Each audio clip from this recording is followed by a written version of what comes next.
Hey, what's going on, guys? Mush back at it with another video. The Persona 5 Strikers system requirements have just been revealed, and I want to go over that. This game is getting quite good reviews. Now, the unfortunate thing is Persona 5 Strikers is a follow-up to Persona 5, of course, on PC. For whatever godforsaken reason, we don't have Persona 5 on the platform. I want to say yet. I hope at some point we do have it, and I think it will happen sooner rather than later. Persona 4 Golden is on the platform, and it sold incredibly well, so we'll talk about that, and also, Tales from the Borderlands makes its return to Steam and all other PC storefronts. Remember, it was pulled for a little bit with everything that was going on with Telltale and everything like that, but thankfully those issues have been remedied. Tales from the Borderlands is great. We'll talk about that briefly in just a little bit. But Persona 5 Strikers system requirements have been revealed. Pretty standard stuff here. Let's just go through them quickly. Minimum is an Intel Core i5 2300 or an AMD FX 6350. Always tugs at my heartstrings a little bit when I see a 6350 still kicking it in 2021. That's kind of insane to think about. 6GB of RAM, an NVIDIA GeForce GTX 662GB, or an AMD Radeon HD 7870 2GB. Again, throwbacks there. Recommended, you're looking at an i5 3470 or an AMD FX 8350, 8GB of RAM, a GTX 680 or a Radeon HD 7970. Noted minimum storage requirement is 10GB, recommended is 20GB. I imagine there's going to be some costume DLC or something like that. Not exactly sure what's the deal with that. However, relatively easy game to run. Now, it is going to have de novo anti-tamper tech. That is just a Sega standard thing. I mean, not ideal, but to be expected at this stage of the game. Just a little bit unfortunate.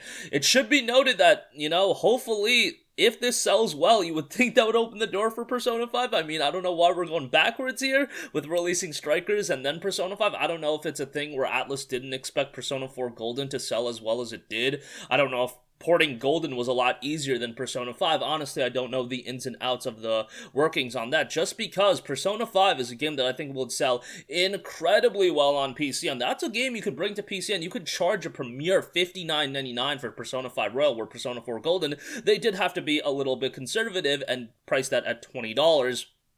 With Royale, you could really price it whatever the hell you want, and I think it would sell really well. I don't know if there's like some backdoor deal between Sony and Atlus and Sega for them to be like, yo, okay, don't put this game on other platforms, or there's a timed exclusivity. I just don't know. That has never been publicized, so I imagine that that's not the case. I just can't wrap my brain around why it's not happening and why Strikers is seeing a release on not only PC, Nintendo Switch, and of course it'll be on PlayStation 4, but just something I do want to see ironed out. I feel like the last few major JRPG franchises that I'm just befuddled aren't on PC yet are Kingdom Hearts and Persona, the rest of the Persona games, I should say, Persona 5 in particular. We got Persona 4, and don't get me wrong, Persona 4 is excellent. Some people would go as far as to say it's better than Persona 5. I don't think I agree to that extent. It's a fantastic game, but Persona 5 definitely has a place on PC, and hopefully sooner rather than later, we'll see that happen. Strikers does drop February 23rd. It's been getting really good reviews. I know a lot of people are seeing this as like,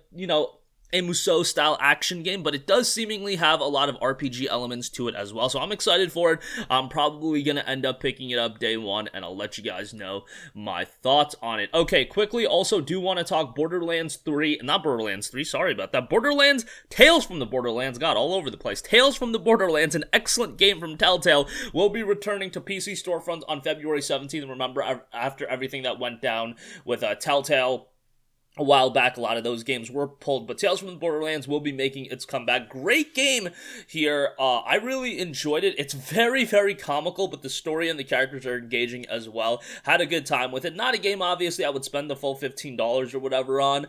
Wait for it to go on sale, and then you should be able to find it south of $5 pretty easily, but it's an enjoyable time, especially if you just want to chill out and play something a little bit more comical. I do think you're going to get a kick out of it. But that's going to wrap up this one. Again, Persona 5 Strikers, pretty tame system requirements, all things considered. Let's hope Persona 5, the main game, will be coming to Steam sooner rather than later, just PC in general. At this point, I think you could put it on Uplay, and I would still play it. Okay, don't do that. Don't put it on Uplay. That was a joke. But yeah, Persona 5 Royale needs to be on PC ASAP. And Tales from the Borderlands coming back to Steam and PC Stormfronts, that's great to see. That's going to wrap up this one. Sound off with all of your thoughts in the comment section down below. If you have a request for a future video, you can leave that in the comments as well, and I will catch you guys in the next one. Peace out.